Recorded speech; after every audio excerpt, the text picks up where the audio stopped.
እጅግ በጣም ያሳዝናል። መኖር ማለት ከንቱ ነው። ይህን ልጅ ሁላችሁም ታውቁታላችሁ። በምን ምክንያት ነው? እንዴት አረፈ? ድንገተኛ በሆነ ሞት ነው ወይስ የታወቀ ነገር አለ?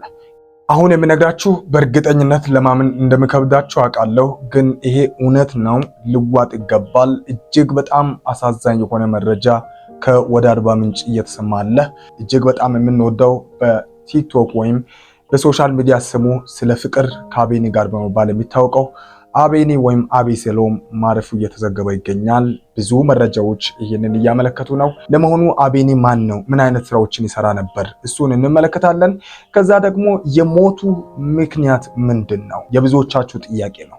በዚህ ቪዲዮ መልስላችኋለሁ። እጅግ በጣም ያሳዝናል። መኖር ማለት ከንቱ ነው። ይህን ልጅ ሁላችሁም ታውቁታላችሁ። ስለ ፍቅር ከአቤኒ ጋር በሚልም እዚህ ቲክቶክ ላይ ከ500,000 በላይ ተከታይ አለው።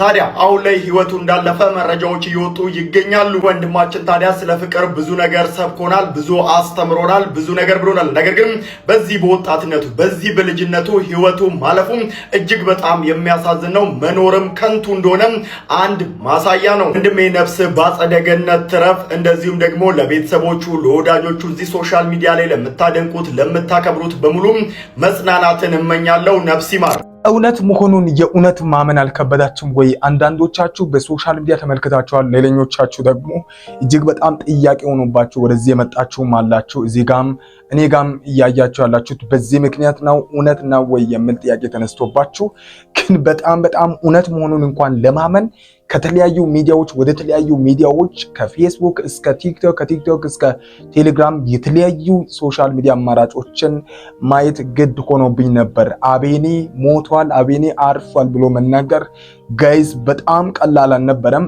ለመጀመሪያ ያየሁት ብሩክ ፋክት ነበረና መረጃውን ያቀረበው በጣም የእውነት ለማመን ነበር ማለት ነው የከበደኝ በሰዓቱ። እጅግ በጣም ግን ያሳዝናል። ስለ እውነት መኖር ማለት ግን ምን ማለት ነው ጋይስ? ሌሎችም እንደተናገሩ በደንብ ለመመልከት ጥረት አድርጌያለሁ። ብሩክ ፋክትም የራሱ በሆነ መልክ እንግዲህ ይህንን ዜና ዘግቧል። ዜናው እውነት መሆኑን እንድታምኑ ጥቂት ከሱም ላጋራችሁና እጅግ አሳዛኝና ልብ የሚሰብር መረጃ ተሰምቷል። በዚህ በቲክቶክ ከ500,000 በላይ ተከታዮች ያሉትና እንዲሁም ደግሞ ስለ ፍቅር ሲያወራ የምታውቁት ይህ ወንድማችን ህይወቱ ማለፉ ተገልጿል። ይህ ወንድማችን ስለ ፍቅር ከአቤኒ ጋር በሚል በቲክቶክ ገጹ ስለ ፍቅር ብዙ ሀሳቦች ሲሰጥና ሲያስተምር ይታወቅ ነበር። አሁን ላይ በሚያሳዝን ሁኔታ ገና በወጣትነቱ ህይወቱ እንዳለፈ መረጃዎች ወጥተዋል። ለወንድማችን ነፍስ ይማር፣ እንዲሁም ደግሞ ለቤተሰቦችና አድናቂዎቹ መጽናናትን እመኛለሁ።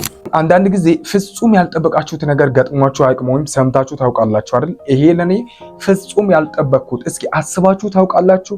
አቤኒ የሚባል ልጅ የእውነት በቲክቶክ መንደር ሳየው ማስበው ነገር ምንድነው? መች ተቀይሮ የተሻለ ሆኖ በተሻሉ ነገሮች ስታይ ማየት እንጂ ስመኝ የነበረው እንደዚህ አይነት ነገር ላይ ይደርሳል ብዬ አስቤ አላውቅም። እዚህ ምድር ላይ እውነት እንደውም አርፎ ነው ወይ ያረፈው? እዚህ ምድር በሶሻል ሚዲያ ከምናየው ያለፈ ብዙ ከበስተጀርባ በሰው ህይወት ውስጥ አለና ችግሮች አሉና እነዛ ችግሮች እውነት አልነበሩበትም ወይ ይሄ ልጅ የሚል ጥያቄ ሲያነሳ፣ ለማንኛውም በሶሻል ሚዲያ መንደር ምን አይነት ነገሮችን በማድረግ ነው የሚታወቀው? ብዙዎቻችሁ ታስታውሳላችሁ። ግን አንዳንድ የማስታውሳቸው በጣም ቆንጆ የነበሩ ስራዎች ፍቅረኛ ካለሽ ፍቅረኛሽን መጠየቅ ያለብሽ ጥያቄዎች። ይህንን ቪዲዮ ከዚህ በፊት ሰርቼዋለሁ። ብዙ ሰው ስላላየው እንደገና ለመስራት ተገደድኩኝ። እነዚህን ጥያቄዎችን ፍቅረኛሽን ጠይቂው። ምን አይነት ዘፈን ይመችሃል? ምን ትወዳለህ? የት እንሂድ? የሚል የጅል ጥያቄ መጠየቅሽን ተይና እነዚህን በሰል ያሉ ለፍቅራችሁም ላንቺም የሚጠቅሙሽን እነዚህን የፍቅር ጥያቄዎችን ጠይቂው።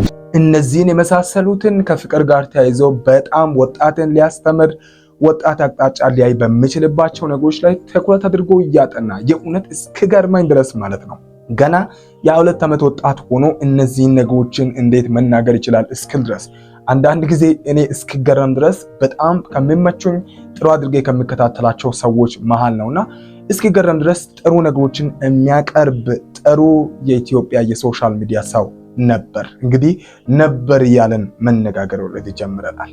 እና ብዙዎች ያልጠበቁት አንድ ነገር በህይወቱ ላይ መከሰት እንደጀመረ ታውቃላችሁ። ይሄንን ስነግራችሁ የሁላችሁም ጥያቄ ምንድነው? በምን ምክንያት ነው? እንዴት አረፈ? ድንገተኛ በሆነ ሞት ነው ወይስ የታወቀ ነገር አለ? ይሄ የብዙዎቻችሁ ጥያቄ ነው። ከቤተሰቦቹ የተሰማው ግን አንድ መረጃ እንደዚህ ነው የሚለው። ጉርሻ ፔጅ እንግዲህ ይዞ በወጣው መረጃ እንደዚህ የሚል ሙሉ መረጃውን ቶሎ ላንብብላችሁ፣ ስሙት። ስለ አሟሟቱ በምን ምክንያት ነው የሞተው፣ ምንድነው የገጠመው፣ የብዙዎቻችሁ ጥያቄ እዚህ ምላሽ ስለሚያገኝ ማለት ነው። አርባ ምንጭ አንዱን እንቁ ልጇን አጣች ይላል። በቲክቶክ ገጹ ስለ ፍቅር ከአቤኒ ጋር በሚለው መሰናዶ የምናውቀው የብዙዎችን ልብ በፍቅር ምክሮቹ የገዛው ወጣት አቤሴሎም ዘለቀ በ22 ዓመቱ ከዚህ ዓለም በሞት ተለይቷል። አቤሴሎም በቲክቶክ ከግማሽ ሚሊዮን በላይ ተከታዮች የነበሩ ሲሆን በተለይም በወጣቶች መካከል ስለ ፍቅር፣ ስለ መከባበርና ስለ ደግነት የሚያስተላልፋቸው መልእክቶች የብዙዎችን ሕይወት የለወጡ ነበሩ። የቅርብ ምንጮች እንደገለጹት የአቤሴሎም የጤና ሁኔታ በድንገት እየተለወጠ የመጣ ሲሆን ሰውነቱ እጅግ እየወፈረ በመሄዱ ምክንያት የጉበት ህመም መስሎት ምርመራ ቢያደርግም ውጤቱ ግን ምንም አይነት የጉበት በሽታ እንደሌለበት ነበር የሚያሳየው።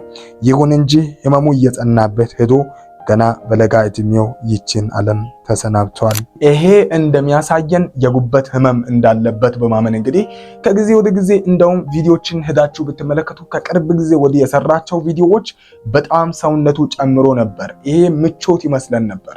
አሁን ይሄ የኢትዮጵያ የአብዛኛው አመለካከት ነው አይደለም?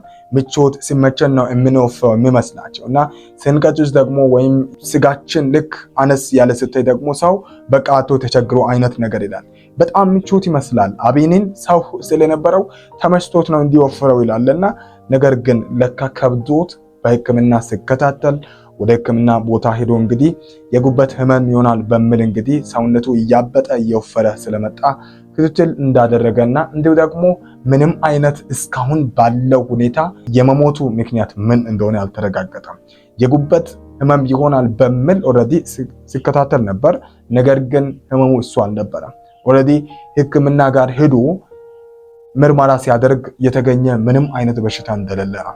የአቤኒ የሞቱ ምክንያት እስካሁን ባለው የጉበት ህመም ነው የሚባለው ይወራል እንጂ እስካሁን ባለኝ መረጃ የህመሙ ምክንያት ወይም የሞቱ ምክንያት ምን እንደሆነ አልተረጋገጠም። ግን አቤኒ እጅግ በጣም የምንወደው ለወጣቶች መለወጥ፣ ለወጣቶች ከፍቅር ጋር ተያይዞ ላለው አካሄድ እጅግ በጣም አቅጣጫ ሲጠቁመን የነበረው እንቁ ኢትዮጵያዊ የ22 ዓመት ወጣት በፍቅር ዓለም ትልቅ ተጽዕኖ ማሳረፍ የቻለ አንድን ሰው ኢትዮጵያ አታለች። ይሄ እጅግ በጣም በሶሻል ሚዲያ እናንተ የምታውቁት ዳሊያቸውን እያወዛወዙ የማይሆን ነገርን የሚያደርጉትን ሊሆን ይችላል።